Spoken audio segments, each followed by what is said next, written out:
Welcome to The Explainer. Today, we are digging into a document that makes some of the boldest claims you can possibly imagine. We're talking a scientific proof for God, a data-driven model for identifying a modern-day prophet, and a brand new theory on the absolute limits of all human knowledge. Can you prove religion with data? It's the kind of question you'd usually hear in a late-night debate. But the source material we're looking at today doesn't just ask the question, it claims to have the answer. And that answer is a definitive, statistically overwhelming yes. So here's how we're going to break this all down. First, we'll dive into this alleged mathematical code hidden in the Quran. Then, we'll look at the probabilistic case for a prophesied guide. And finally, we'll unpack the source's pretty radical new framework for the ultimate limits of science itself. Okay, so what is the central claim here? At its core, the entire argument is built on what the author calls three interconnected pillars. You've got a statistical proof of the Quran's divine origin, a probabilistic model identifying a modern figure from prophecy, and a new philosophical framework that basically redefines the boundaries of science. The foundation for this whole case is this really extensive statistical analysis of the Quran. The source argues that it reveals an impossibly complex mathematical structure, like a divine fingerprint that no human author, especially back in the 7th century, could have ever designed. So the foundation of this code, according to the source, is the number 19. It's presented as this kind of divine signature, or a checksum. For instance, the Quran has 114 chapters. That's exactly 19 times 6. The word for God, Allah, supposedly appears 2,698 times, which, you guessed it, is 19 times 142.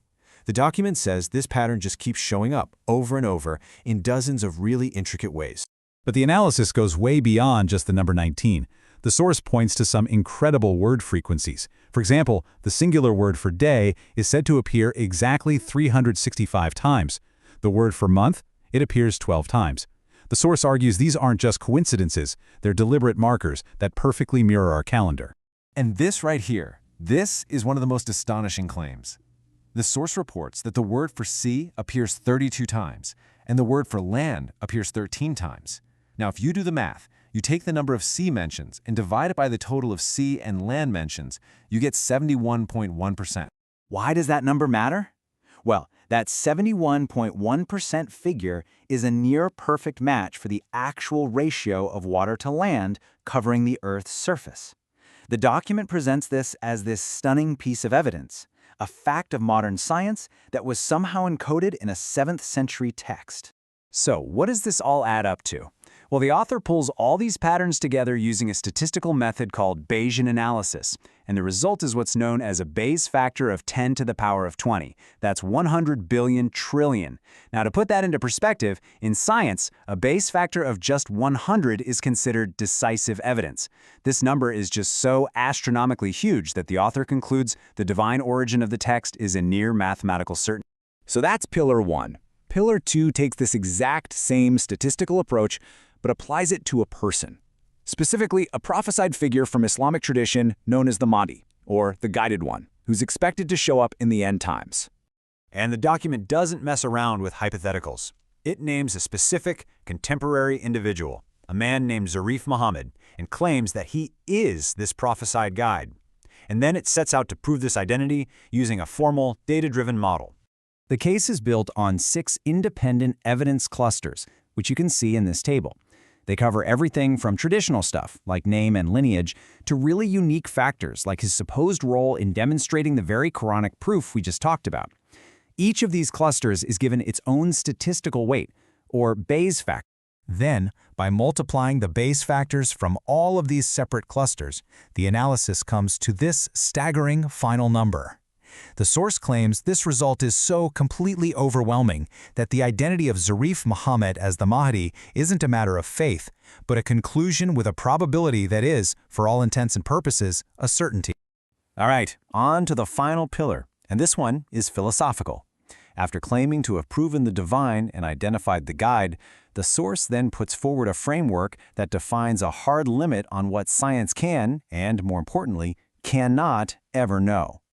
The source calls it the Absolute Divine Infinity Conjecture, or ADI.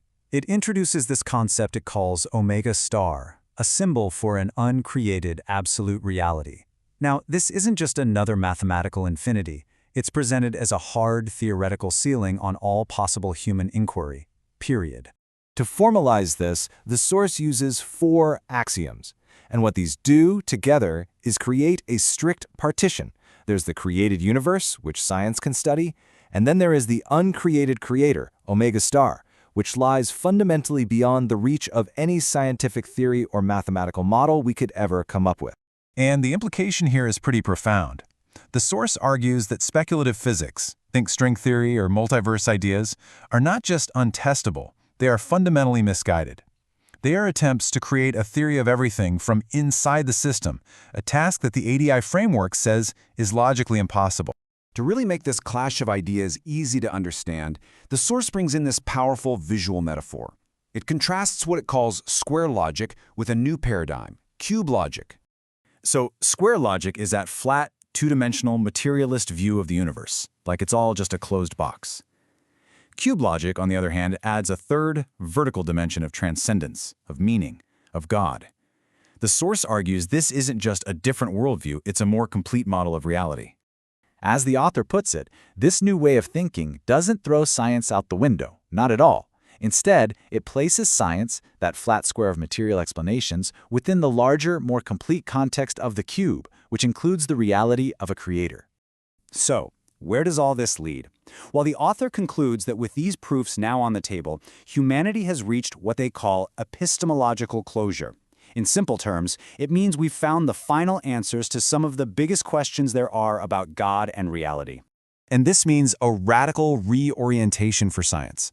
It's a call to move away from the hubris of trying to explain literally everything and move toward a more humble focus on what is knowable, what is testable, and what is actually beneficial for humanity.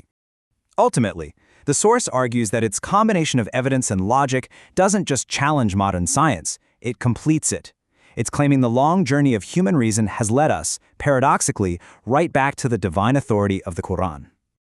And that leaves us with a final and pretty provocative question.